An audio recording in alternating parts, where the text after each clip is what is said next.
Hey everyone, welcome back to Narcissist. I'm asking for a friend. This is the second part of the conversation we kicked off last week. So if you haven't had a chance to listen to part one, go back and check it out. Thanks for sticking with us and let's dive right in.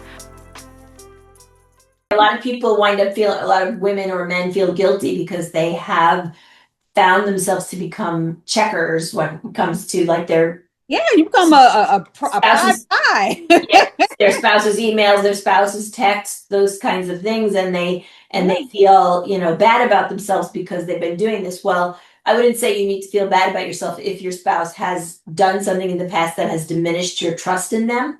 Right. Trust will be built with ongoing good behavior. The only way you're going to know if there's ongoing good behavior is to Yeah. be able to see the proof that Yeah. ongoing good behavior, right? That's true. That's So, true. so Ooh. how so if you are a person that has, been unfaithful and your spouse is checking on you and you know you got nothing to hide, give them your passwords. Yeah. If you have nothing to hide, there's no reason why they can't have your passwords. Yeah. Especially and I'm glad you're sharing this, Karen, because maybe there is someone that has been unfaithful. And, like I said, we're not bashing anyone. We want to help everyone. And if that is what your partner needs to feel comfortable, to feel like they can trust you, why not do it? Exactly. Why not do it? Just give, if you really love them, just give them the password. Just Exactly. give them the access that they're asking for so that they can have that peace. And then you will see a different person. But Yes. as long as you keep holding it back, Mhm. you're just giving them more reason to be suspicious and to not trust. And, Yeah. it's not going to be good for either one of you, honestly. It just isn't. No. So, And I tell couples just in marriage counseling in general, I tell them that they need to share passwords. There's no reason why, and good reasons why they should. You have a situation where one has a stroke and oh, the person yeah. nobody's paid the bills, and that person also has all the passwords. Now, Oh, yeah. they don't have access because they can't. This one that's been, not taking care of the bills, but just, depending on them, now Yeah. has that job. And where do I go? So you should always have, you should be able to trust each other that much that my husband can go into my emails. He can go into not my Yeah. professional emails because those are Yeah. confidential. Yeah. He can go into my private email, my personal email accounts, and Yes. he can look at my emails. He can go into my phone and look at my text messages. That's right.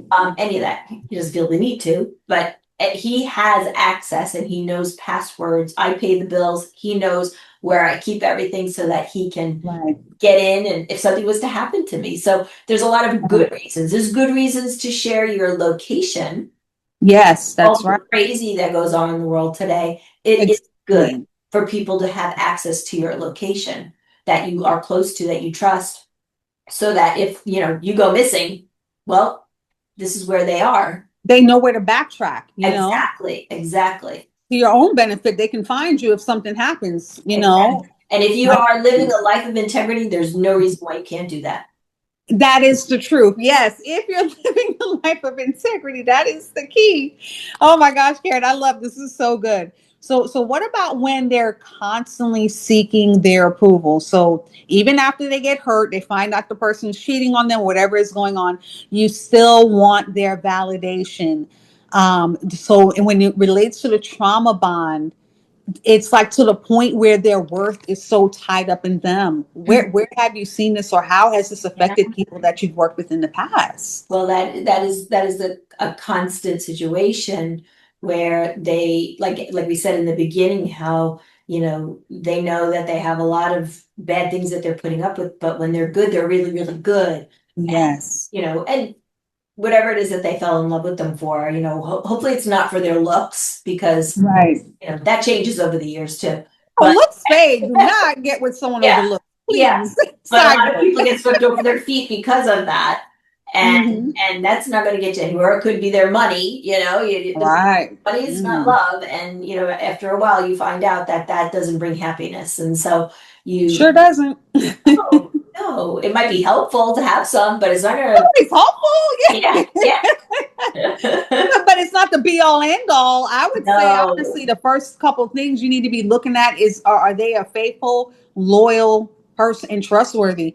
Faithfulness, loyalty, trustworthy. Yeah, If you're looking for a top three, I would say that's it right there. Look for yeah, that first. yes, yes, absolutely. So yeah, and yeah, the trauma bonding is, it's a real thing. Yeah. And So they want the approval. So what is it about them that even when they're like doing all the wrong things, cheating, whatever, like taking all their money and just tearing them up and down verbally, why would they still want that person's approval? It like what's going on in that victimized person's mind at that well, point? a lot of times it could be also that thing we call repetition compulsion. They may have had a Mm, difficult family of origin problem where maybe that parent was aloof to them, and mm, and so maybe they're in this relationship with this person that's aloof, and they're not only aloof but sometimes cheating, and so mhm. they're addicted to that relationship where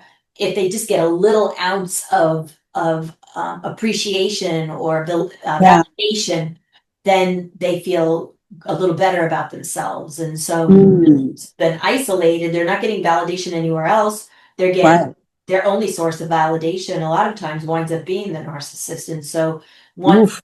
they get beat down, beat down, beat down, but then sunny day comes and they wind up, love bombing them again. It's like, okay, I feel good today. Yeah, they got what yeah, they're like, ooh, they feel good. It's Yeah. like, Yeah, but then ooh, they realize that their worth doesn't come from this narcissist. The worth comes from the Lord, right? So they right. have got to start to remember what a daughter or a son of a king is worthy of, right? And if you're not worthy Yes. of 5 days of abuse and 1 day of niceties, Right. then I would say you need to start making boundaries, and you need to start thinking about what that's going to look like for you in your situation. Right. Exactly. That is so true. And then, so when they're seeking their self-centered approval, then they blame themselves. I think we talk about that in past where they gaslight you into thinking your behavior is your fault. Yes. Yeah. So how do they kind of redeem themselves from that? Because you've been kind of told like the whole time you're isolated. Well, it's you and you're the Right. problem. And well, the Right. reason why I'm doing this is because you're not keeping the house clean or you're not what I mean, it could be anything. Right, right. Any kind of justification for their bad behavior. Yeah. Yeah. And so that's swinging the spotlight. The spotlight, the person that's being abused might try to say, this is wrong behavior that you're doing to me. And then the Mhm. narcissist swings it back and says, it's because of you. It's because this and this and this that you're not doing or you are doing or whatever. That's Right. why I do these things or whatever. So it's just blame shifting. And so what can you do with that? I think the best thing to do is to point back the spotlight on the behavior that you first were arguing Yeah. about or talking about, Right. and remind Right. them, no, we're not going to do this shift of you ignoring what I just said to you. I told you that Right. you having text messages with another woman is inappropriate. Right. Right. Not swing this whole conversation to be about what I'm doing wrong. What you did is wrong, and I need to know from you if this is going to stop, or if it's not going to stop, then we're going to have a conversation about the boundaries that are going to come up and how separation will look. So That's right. kind of have to get hard in that kind of situation. Yes. And a person that's been beat down like that so much, they need to be listening to things like this so that they can start to get that inner strength to fight back. You Right. have to fight for your peace of mind. Fight for your peace of mind. Because oh my gosh, if you lose your mind, what do you have if you lose Yes. that? Your sanity.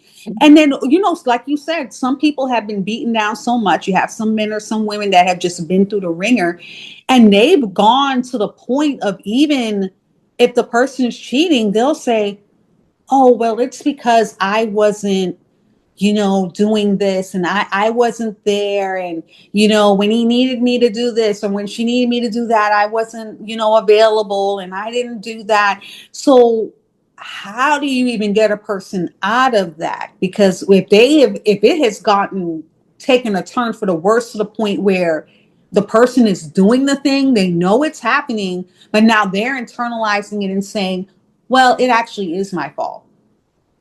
Right, and that could happen too. That self-blame, you mean? Yes. I mean, it could happen, but if they need to talk to a professional to help them to really decipher what bad behavior is then. Because if they get to the point where they're starting to accept really blatant sin and Blatant. It's blatant and it's yeah, obvious. yeah, Yes. and they're blaming themselves for it, they're confused now, and that the narcissist has succeeded in making a lot of confusion, creating a lot of confusion for them. So they need somebody to talk to that's, trained, a trained therapist to help them, you know, tell what their story is, tell what's happening, and Yes. then, be able to help them get to the nitty-gritty of their self-blame that they're allowing. They're allowing it probably because the blame has been shifted onto them constantly. So now they're just Mhm. used to that thought, whenever he does something wrong, it's really my fault. And then it's the digging for what am I doing that's causing it? Oh yeah, this is so then, they're learning, thinking that it's not right. Yeah. It's very damaging for them. Yeah. And I got to a point when I was dealing with my there. I don't even know if I had told you, but she basically stopped. She said, I can't do this anymore. Like, and it was out of concern for me. She was like, I can't do this anymore. I can't, like, because she knew the situation, and she just said, I'm talking to my spirits and I'm getting off of this. She said, I am more than happy to help you and to talk with you, but I am not going to continue to try to do this marriage counseling because it is so damaging to you. Yeah. And when she said that, it helped me to think, and I'm just talking to that person that's blaming themselves, because I said, it gets to a point where how mentally disturbed am I? Like, how bad off am I mentally, that if I continue to think that this is going to work, or that this is healthy, or that this is what I should be putting up with and this is acceptable, Mm-hmm. there's a problem now within me. Like I can't even like look at them. Yes, they are doing things, but now I need the help myself if Yeah. I'm continuing to stay, because now I'm charting down really dangerous territory if my mode of thinking is that way. So I'm Yeah. trying to help the person out there to understand that you're not alone. This is not just you. A lot of us have been there, and it is very dangerous when you get to that point in your mind where you start to accept it and to rationalize it, Mm-hmm. and you stay there, because it gets to a point where how bad off am I mentally that now I'm putting up with this and accepting this. Yeah. You Yeah. don't want to go there, especially if you have children. Yeah. I always bring up the children because I feel for them, because they're only going by the example that they see. And if you're not emotionally well, what are you teaching them? What are they living and learning? Right. Right. And they're It's you. learning to blame others for their own poor behavior, or they're learning to accept blame and they'll wind up with a guilt complex. So Right. which parent are they going to take after that, And it's both like equally horrible. You know what I'm saying? They're Yeah. both bad. But Yeah. it's like, do you want that to be their life? Do you Right. want that for them? It's almost like you got to love them enough to, if you have children, to say, hey, I got to do better. I got to figure this thing out. I got to get out of this, or at least make things better for myself, so I can be a good example to them, so they don't repeat this cycle. Right. Because it's something about this narcissism thing. It seems like it's cyclical, Yes. that either you become a narcissist or you end up with a narcissist Mhm. if you've been raised in a family of narcissists. So it's like, we Yeah. got to break that cycle. You do have to break the cycle. And I also see sometimes a kind of a personality situation that goes on where people that aren't maybe narcissists become Yeah. very narcissistic when they're addicted. If they have an addiction, because addiction trumps love, and so they'll protect that addiction, and they'll wind up having very childish arguments about, it's your fault that I'm doing this. So that's another, just another little thing to throw in there. Maybe we'll talk more about that in a future podcast. Oh yeah, for sure. With the addiction. Narcissism when it's relating to addiction, because a person can be very narcissistic when they're addicted, Meanwhile, it Yeah. would not be that way without the addiction. That is so true. I love that. We're definitely going to talk about that, just so you know. And if you want to hear us talk about it, put it in the chat. Let us know. We want to hear from you. Yeah. And the next one we're going to go on is, you remember the good times.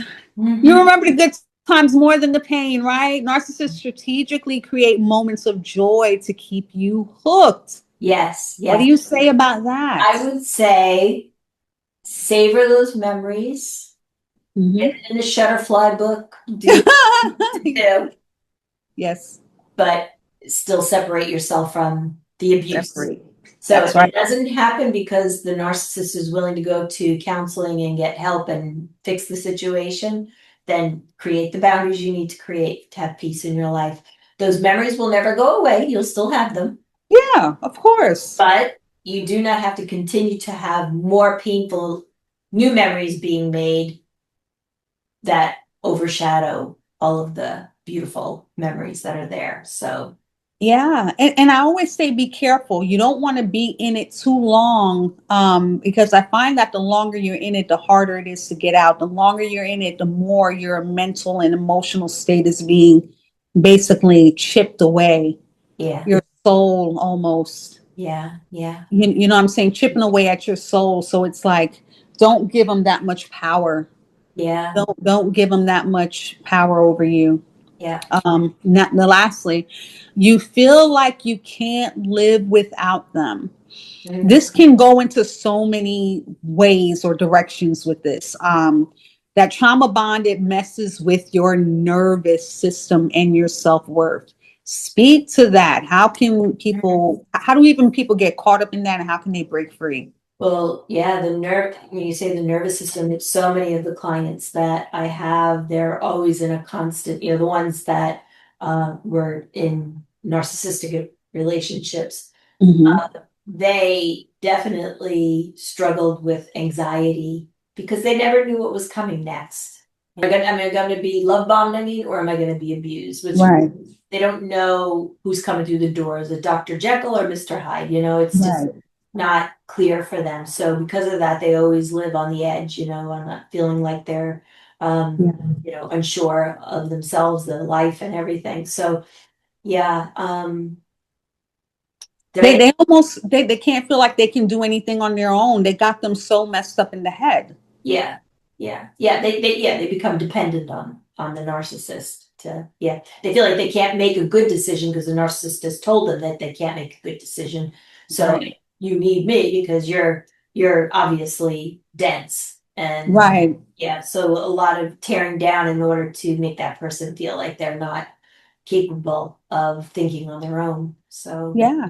yeah. Constantly second guessing themselves, and even maybe even to the point, I don't want to go too far into this. We'll have to do it in another episode, but that control financially where you can't live without them. They've kind of made it to a way where they say, well, you can't afford this, you can't afford that. What are you going to do? And it's like they constantly Oh like yeah. make sure that you wouldn't have this life without me, and who would have done all of this for you, kind of thing. Oh And yeah. they start Oh yeah. speaking to you in that way. Absolutely. And not only financially, but then also in a situation where the woman is the victim, um, make sure she's bogged down with lots of kids in the home, little babies, so that she is dependent on him financially Yes. and can't even consider getting free of the abuse because, but I mean, I'm thinking of one where it was just, so sad because she was just really, really depressed and the abuse was just terrible. I mean, not physical, but the emotional abuse was Yes. terrible to the point where he was a very wealthy man Hmm. and the CEO of a corporation. Hmm. And she went to their office Christmas party or whatever, and he had his mistress there as well. Oh my gosh, that's So, so yeah, humiliating. very humiliating. Yeah. So, just things like that. And then, just constant things that he would say to her. And, to me, it was like I needed to tell her, you need to actually, because at that point I was doing online counseling. Hmm. And in that situation, if you're in a situation where it's, you know, so unhealthy like that, Yeah. physically unhealthy, you need to have a face-to-face counselor, because that Yeah. person probably needs to be able to be only a few miles away and not, for me, this Yeah. person was a couple of hours away, because my Yeah. license in Florida had her very far from where I was. Right. And so I said to her, you really need a counselor that's going to be with you physically. Physically, yeah. Well, the other reason I said that is because I felt like if I was with her publicly, in person, I would be able to see more of her body, to see Yes. other bruises, because there were things about it that were just really red flags for me. Red flags, yeah. So I sent her some referrals, and I just said to her, I need you to make an appointment with one of these people, and I just need them to contact me so that I Yeah. can give them the background, also Yes, yes. background of what I've come up with. She agreed, and that all worked out well. So you want to be in a safe place. You want the people that are professionals in your life that are helping you to be readily available if you find yourself in a very abusive, emotionally or physically abusive Yes. relationship. Yeah, you need that support system, because remember, the narcissist is all about cutting off that support and those lifelines and those Yes. connections and communication and people that will actually speak Yes. the truth into you so that you can kind of wake up out of this, Yes. kind of brainwashed state that you're in. Mm-hmm. And I'll say this, that breaking free is not easy. And we don't take it lightly. Well, just do this or just do that. No, we're not saying that, we're not taking it lightly. We really want, if you're in that situation, to start really thinking about it, really taking the time to make that plan, to see someone, to get a therapist if you don't have one, to get one in person if you're able to. Because you can, you're able to make it. I don't want anyone to ever think that you can't make it on your own. You can't live without this person. Like, I need you to know that you are a whole person in and of yourself. God loves you. God cares about you, and he wants the best for you. Right, right. He wants You know what I a mean? And you need future. to be in a community. Yes, yes. He has You need a plans for community. you, plans to give you a future. Yes. Yes, hope in the future. And even if, like, I know we don't ever say this, but I'm like, if you gotta find a church home, I don't think we've ever said that, but I feel like in this moment it needs to be said, because when you get to a point where you feel like you can't live without a person, that's a sign of desperation, loneliness, isolation. Like, I'm just seeing so many things that are just so dangerous. And it's also a form of idolatry too. It Because is a if you form of, cannot live without that person, but they're abusing you, they're abusing there's you, right? yeah, Yeah. yeah. So you have to try to figure out what it is about that person that's really keeping you so tied, where you're willing to accept abuse. So tied. And you know what? And when you say the idolatry piece, it brings it all home, because I look at it as, if you know your identity in Christ, if you know who you are as a child of God, if you're reading your word and truly immersing yourself in the scriptures, you will see everything that is contrary Yes, to what you're living. yes. And then you have to ask yourself the question, if God says this about me, and if this is what God wants for me, Mhm. why am I accepting the complete opposite? Yes, yes. That's right.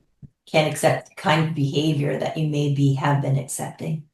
Right, right. Yeah. And that's just on a whole, I just felt like I needed to bring that up, because I said, we really got to get you to a place where there are only some things that your God is going to reveal it to you. You can talk to people, Yes. but that direct connection from God and him revealing stuff to you, that may be the only way to help wake you up and to help you to kind of see, the wrong, Yeah, the yeah, wrong in the situation. So, definitely. Karen, oh my gosh, any final words, anything you want to help our listeners with the trauma bonds that maybe we have not gone over, that you feel like we really need to touch on this before we end today? Um, I think that knowing that you really, the one you need in your life is the Lord. Mm-hmm. There's no one that you have in your life that you cannot live without except the Lord. Right. Except the Lord. Oh my God. Perfectly said.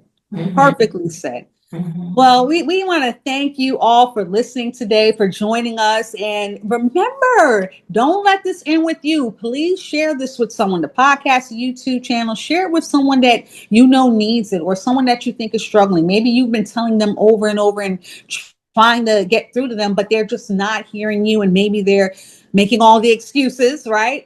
But just share this with them. Say, hey, I found this cool podcast. Just listen to it. Tell me what you think. Right. And that could do so much, to hear a voice that they don't know them from Adam, but they're speaking directly to this situation. Yeah.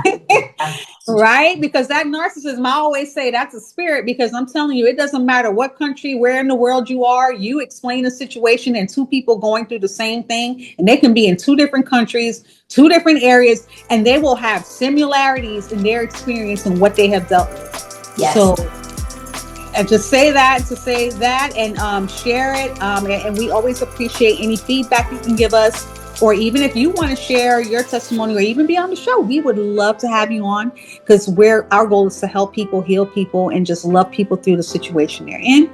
And just wanted to share again, this is the Narcissist Asking for a Friend podcast. My name is Tyler King. This is my co-host Karen Maldonado, and we will see you on the next episode. Thank you. Thank you. Bye. Bye-bye.